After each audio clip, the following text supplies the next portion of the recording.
गांव लदेवाल के बाहर एक पुरानी हवेली थी जिसके बारे में मशहूर था कि वहां सूरज डूबते ही कोई और ही दुनिया जाग जाती है। हवेली की दीवारें टूटी हुई थी, खिड़कियां बगैर शीशों की, और दरवाजा हमेशा आहिस्ता आहिस्ता हिलता रहता था, जैसे कोई अंदर से सांस ले रहा हो। लोग कहते थे कि इस हवेली में एक चढ़ेल रहती है। वो किसी को नजर नहीं आती, मगर उसकी आवाज सुनाई देती है। कभी बालों के घिसेटने की आवाज, कभी पायल की हल्की छन छन, और कभी किसी औरत की मध्यम हंसी।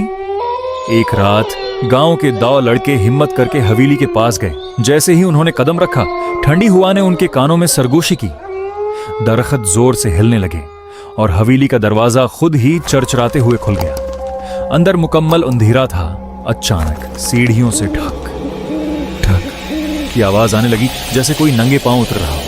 एक लड़के ने टार्च जलाई तो दीवार पर एक लंबा टीढ़ा साया नजर आया, जिसके बाल जमीन तक लटक रहे थे। फिर एक खौफनाक मगर धीमी आवाज आई, ये जगह तुम्हारी नहीं है। दोनों लड़कों के कदम जम गए। अचानक सीढ़ियों के पास एक सियाह साया तेजी से हरकत करने लगा और हवा में अजीब सी सर्दी फैल गई। लड़कों ने चीख मारी और जान बचाकर भागे। जैसे ही वो हवेली से बाहर निकले, दरवाजा जोर से बंद हो गया। अगली सुबह गांव वालों ने देखा कि हवेली के दरवाजे पर ताजा कदमों के निशान थे, मगर वो निशान अंदर की तरफ जा रहे थे, बाहर नहीं।